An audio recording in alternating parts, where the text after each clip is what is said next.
Few things are as irritating as a person who's convinced that they're right and you're wrong. When we care about something and believe in something, it's only natural that we'll be passionate about it. But passion without humility can easily make us arrogant, controlling, and really hard to be around. Whether that shows up in our religions, our politics, or just how we communicate with our friends and families, when we put ourselves in the position of being the authority on the things we care about, we risk causing serious relational damage. Author Brene Brown calls this armored leadership.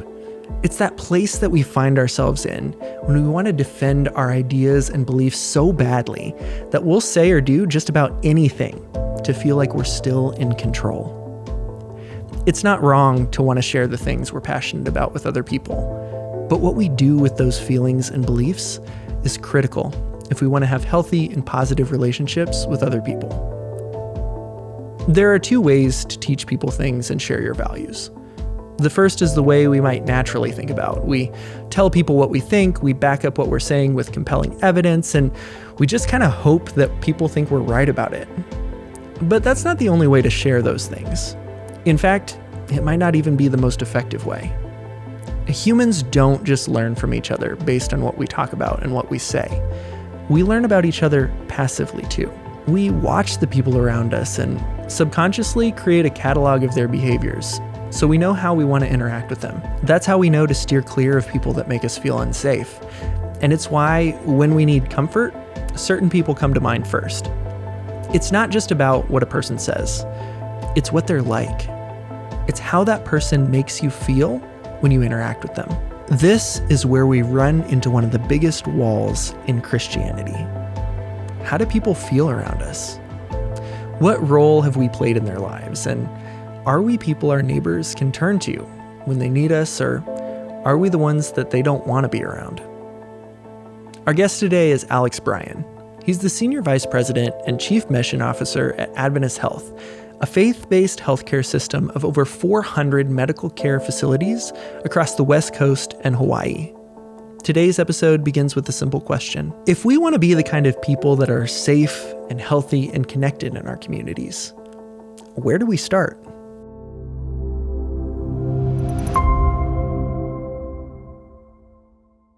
The most important starting point for the Christian is to first acknowledge that you're human. The church is not at its best when it starts to focus on that we are fundamentally different from everyone else. Right. You know, it's not that there's not differences in ethic or differences in perspective. I'm certainly not arguing that, but it's when I start to think that maybe as a creature I'm fundamentally different, then those walls come up. And in my experience in church and in school and in faith-based healthcare, the people that get that immediately don't erect walls, but build bridges. You build bridges when you begin to recognize that the person across the street, that we have a lot in common. And by the way, this is not Alex's, this is precisely what Jesus taught. His healing ministry, indiscriminate. People would come to him from all kinds of different perspectives, and he would minister richly to them in meaningful ways, not even fully expecting them to join immediately his small band. Yeah. He often says, you just go back and you take care of your people. I don't want to move on too fast from the point that you made of recognizing the same boat that we are in. Universally as humans, there's a lot there that we share no matter what we claim as our religion, no matter what worldview we have, right? And that humanity has some universal truths.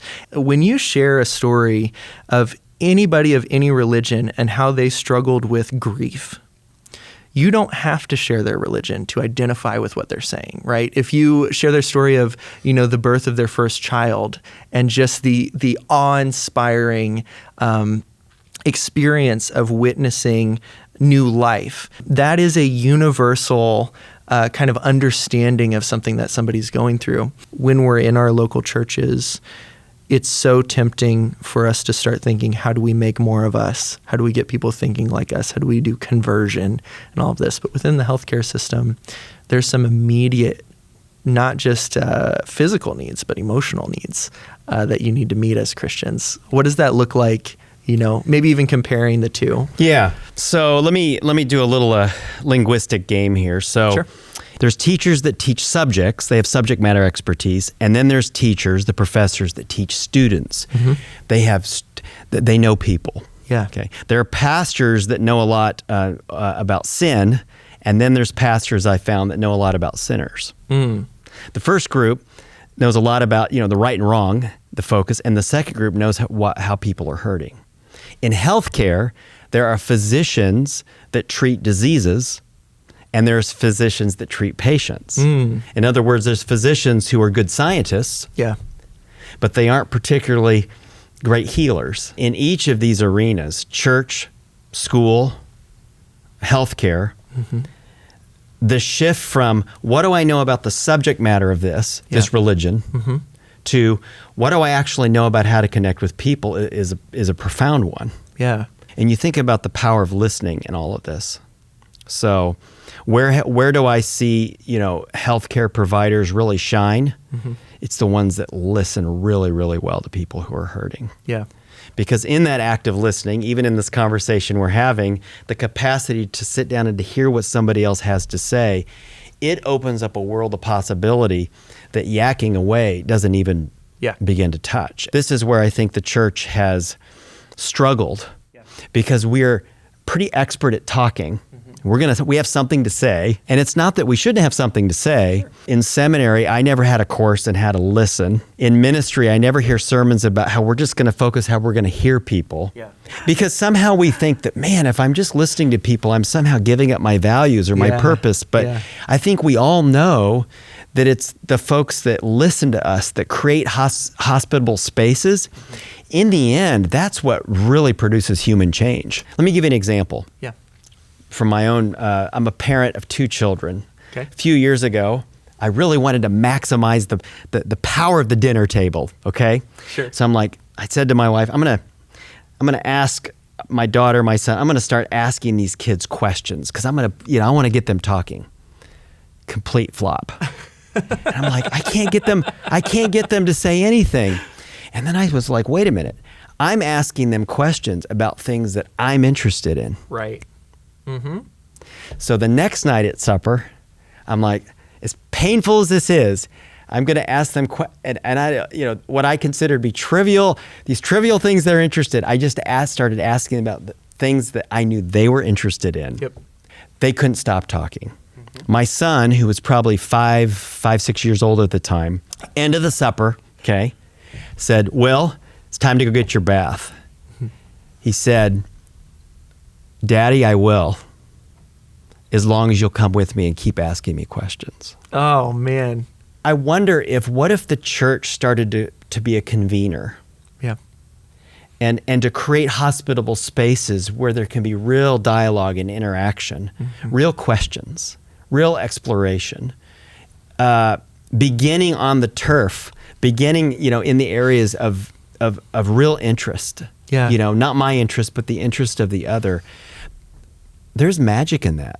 I mean, there's real power in that. Does anybody change their mind anymore because somebody shouts louder?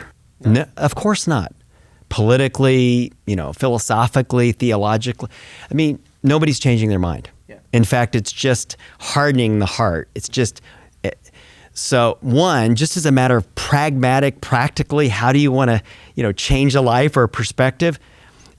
Yelling and saying more, newsflash, it doesn't do anything. If the church's highest calling is to pull people into community, to explore the possibility of God and of love, belonging and grace, I think we have to be really careful about firing away all the time with bam, bam, bam. These are all, because you destroy your capacity to pull people together. And I've seen this really play out. There was this growing panic in my faith tradition because of the generations that were leaving. I mean, very quickly, churches were becoming places where mostly senior citizens were gathering, at least in my rural community. and they were just like, how on earth do we get millennials back in church? And so, at first, we're basically saying, hey, nobody wants to listen to us. And we have no active voice at all. And so one of the things that pulled me back to church was a church and leadership that said, tell us what we're doing wrong. Just I started coming to board meetings before I ever started coming to church services. And they were just like, we just need opinions that aren't us. Would you mind just sharing what's on your heart? And that was a transformative experience, not just for me, but for the whole church. And I was talking about social media. I was talking about emerging literature and video games. I was talking about like all these things. You imagine an 80-year-old person sitting across the table from me as I'm trying to describe the usefulness of, photojournalism on Facebook. But through their willingness to hear me, through their willingness to keep asking questions, even if they didn't understand half the things I said, changed everything for me. And I would have much rather gone to that church than a church that fit my preferences for music, than a church that fit my preferences for seating style and food and all of that. I wanted to be where people would listen to me and where I had an active voice. How do we avoid the same mistakes of our predecessors? And how do we become curious people and incorporate even younger leadership than myself into this faith tradition? And that's difficult.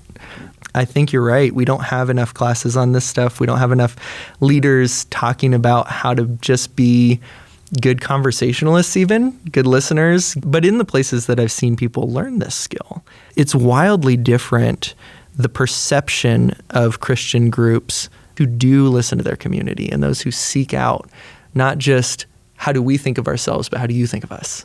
Well, I love what you said. I think it's just human nature that we tend to think of our own interests first. So I don't think it's just a religious challenge. Yeah. I think it's a human challenge. Yeah. Part of religion's beauty is that it calls us to the opportunity to believe in certain things. So I think that we're afraid that if we shift from monologue to dialogue, that somehow we might lose those. But I don't think that has to be the case. Over the last few years, I lead a Bible study class of about 50 to 60 people, okay, once a week. I am careful not to over-prepare for that. What I've watched is about 4 different generations that assemble in that group. I've got to cut off the dialogue because we've got to go to the next thing at the end of the hour. Yeah. And if I were starting church from scratch, okay, so I'm an old pastor, right? Middle-aged pastor. Sure. If I were starting from scratch, I would seriously consider a liturgy that was much more a facilitated conversation than a preaching to. We get to the same points, which is what's interesting. Yeah. Like we actually, walk into some of the same waters, but there's something about many, many voices. Conversations are slow. Yeah. They're not efficient. Yeah. Yep. So, I can do a sermon in 20 minutes and I can knock it down. Yep. It might take 2 years if I allow that to be a dialogue. Mm-hmm. But the roots of that are going to be much deeper and much more authentic. As time moves forward and as Christianity becomes less and less a given, what people tend to be asking is like, okay, whatever you say, what's under that? Like this is the dressing, the things that you're saying, the theology you're giving, the Bible verses you're handing me, what's under that? What are your motives? What do you want? We want some more people to show up to our church. We want our denomination to grow, right? We want people to be more familiar and living and operating in ways that we understand and can work with a little easier. And people see right through that when it is a self-centered faith. And at this stage in life, one thing that I'm really reaching and grasping for tools for is how do I develop an others-centered faith? Because that's what I see in Jesus. And honestly, that's the biggest reason that I'm still drawn every day to Jesus, is that I truly believe that he was others-centered. In his conversations, you see this pattern where he is willing to draw out, what are you dealing with? What is important to you? What are your anxieties? What is your pain? And how can I help? And that's the thing that I'm chasing. I'm drawn to that character more than anything, more than any fear of hell, more than any promise of heaven, is just like, how do I live a life like that? How do I relate to people where the people around me feel safe and heard and loved? But I think it's difficult because you have these opposing forces that you find in church. You have people who really are pressuring for more baptisms. You have people who really are pressuring for you to be, bringing the word to the people. And as we kind of produce this show, I really hope that we can create an environment where somebody who has a different worldview than I do can find value in it, can say, okay, I may not change Christians' minds. They'll probably always be Christian, but at least they'll be Christians like that. at least there'll be Christians who would hear me, who would stop and help me, who would care for me. As a Christian sitting in a pew or intaking Christian media or whatever that looks like for somebody, how do you develop that sense of discernment in, not just taking this at face value, but thinking about, is that making you self-centered or others-centered? Oh, wow. Well, you've asked a $1 million question there. I'll try not to give a 10-cent answer. I think that Jesus becomes really critical here. So, number one, we use the language of Christianity, which has become very combative and politicized. Yep. And I'm noticing a big difference between Christianity as a way of thinking and Jesus. Right. And I think that Jesus is a way of thinking that is much more doesn't even get there, but it's wildly more inclusive because of his approach. Yeah. So I think we got to take Jesus seriously, number one, which is like, let's take Jesus seriously. But taking Jesus seriously actually gives us a framework for precisely what you're talking about. Yeah. To your second point about how do you know what's impacting you? So you're going to hear from me, I'm a huge advocate of Jesus. Okay? But I'm differing Jesus from all of the ways that we sort of take parts of him or kind of rebrand or repackage him. In my own life, I want to keep going back to that source because that has a way of kind of clearing my head out to make sure that I'm in a good space here. Jesus as a framework is effective. Christianity as a political movement, ineffective. When you love people, you're going to protect them. If the church would start to say, I care about the people in my community outside the church, I love them, all of a sudden, I think your impulses start to change. Yeah. And I think you're pointing to, I don't know if it's a generational difference, but there's a fundamental difference in who you consider your family. Within a lot of Christianity, there are people who consider other Christians to be their main family. Christian rights and all of these different things. Like you want to make sure that Christians have all the freedom in the world at the expense of anyone else. But I think that there's a shifting posture. And I've noticed it in my peers, but it may not be exclusive to them, where the people that you consider family are the ones hurt by Christians. The people in your neighborhood, the people in your community, the people in even your online community. And I think in a lot of internal arguments in Christianity, this is sort of the core thing going on is, are we protecting other Christians from everyone else? Or are we protecting the world from negative and harmful impacts of Christianity on them? And that's a really different way to live out faith, depending on where you're coming from. And I think that's maybe a messier part of the Christian life is the situations where you are defending someone, even who is not Christian, against Christians. And you have to stand up to people who share your faith in word, but are not living the character in the way that you would hope that they would. And I think there comes this fear where people say, well, yeah, I care about other people, but I don't really want to risk that. I don't want to lose my place in my community. They're all I have, all I know. And so the risk is too great. But the reason that it stood out to me is that Jesus did this constantly. I mean, he was always willing to, if there was his religion or his religious leaders or even his friends were in a position of power over someone, he was willing to step in between, right? He was willing to defend that person even against people he loved. But I think that we get misunderstood in the church often if we take the side of someone who isn't Christian against someone who is.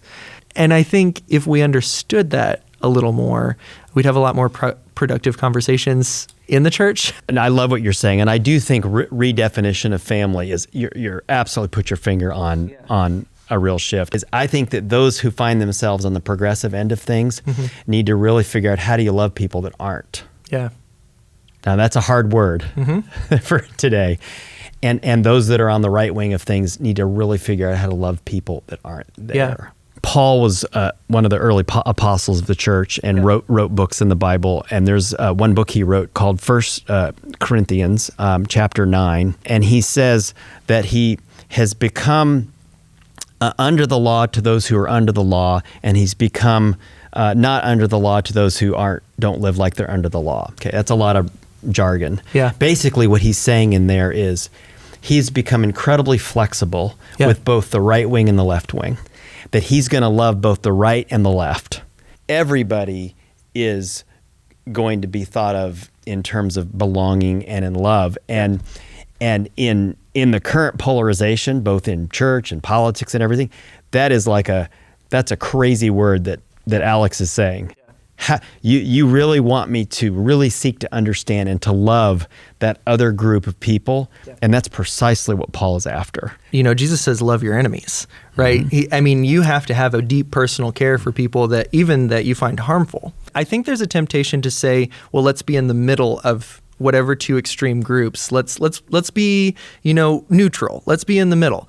But I don't know that Jesus was neutral. I don't think that he was any one camp that we currently have, but it's always kind of protecting people who have less power, right? And so I think the struggle is, wherever I find myself in life, I've kind of swung from, one political side to another in my lifetime and maybe back and forth a little bit. The struggle is, how do you hold those two things to be true? Loving your enemy and seeing them as valuable children of God, and being willing to stand between them and someone they're hurting. Yeah. Without just saying, like, whatever these two extremes are, I'm going to find the middle of that. Today and 1,000 years from now, you're going to have people from all kinds of different perspectives. Finding the middle point is not the right answer. What Jesus does is he pulls everything up. So that's to be centered in Jesus. It elevates the conversation. It doesn't find how do we kind of compromise and find the middle? I've often thought all are welcome in the church. Yeah. Okay. Except for one group. If you are dangerous to other people, that's when we have to ask you not to participate. Does that make sense? Yep. The one thing I can't tolerate as a pastor is violence, is ugliness, is bully, is behavior that damages that convening capability. I stand up when there's not safety and space. The challenging thing to me personally is looking at Jesus when he interacted with, say, the Romans. You want to talk about abusive people. You want to talk about, crimes against humanity. Rome was not messing around. They were architects of torture, right? Like, even Jesus' death is like not just an execution, but a drawn out, intentional attempt at making somebody suffer as much as possible before they pass away. Right. And yet, Jesus has these moments where, he says, Father, forgive them, they know not what they do. There's a centurion that comes to him where he says, there's a servant in my house that is sick, and I believe you can heal them. And by that faith, the servant was healed. Jesus does have these moments of grace where he's not what the Jews expected, of throwing off oppression, killing Romans that were abusing people in their towns. Or, he even had a tax collector in his posse, right? Like, this is somebody who's ripping off his own people. And yet you find these people of all different, you find the rough and tumble blue collar guys who would not mess around with the Romans at all. You have a zealot on the team, right? You imagine Jesus today, and you've probably got, some representatives of whatever group you're in. There's probably a representative of the other. Absolutely. In the 12 disciples. In the 12 disciples, just right there. You have all of that. Yeah. Yeah. And I think that's a challenge to me as I've come into a lot more, social awareness and that kind of thing, is there still has to be this level of grace for the belief that people can change, the belief that people can have a faith in Jesus, and that whatever point they're at right now is not the all-inclusive picture of their life and their story. And I think that, there's enough in how Jesus interacted to really, really deeply disturb and challenge our tribalism, our understanding of who gets grace and who doesn't, and what God does with people. And that's kind of, I think, the differentiation I've found between just being politically involved or political minded and being gospel centered, is that Jesus has an understanding of the entirety of a life. And the decisions that we make, I can never take the stance that, okay, these are the people hurting people and I'm not. Yes, I am. Right.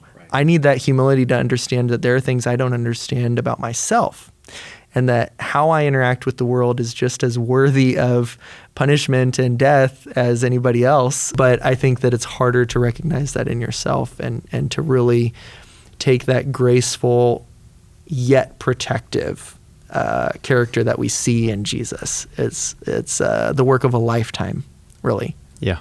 Yeah. I love that. Humility is the mother of curiosity. If I don't start at the beginning of the day recognizing my own failings, it will not allow the kind of curiosity that I might have about you. I begin with that place of recognition, of brokenness, and that I don't know everything. Bridges are about listening. Yeah. Curiosity, by definition, means I have something else I can learn. And I think whether it's the next generation teaching me something or someone that has the complete opposite political viewpoint I might have, do I really think I could learn something from them? I want to make sure that I'm in a posture in my life where I really think I can learn from you. And if I kind of come into a conversation, even like this one, thinking I've got some things to say, then I've wasted the hour for me because I haven't grown in the last hour. Some writers have called it, kind of the ultimate of the Christian fruit, which or that Jesus taught, which is humility, and that opens up the world. So I think a humble church is the way.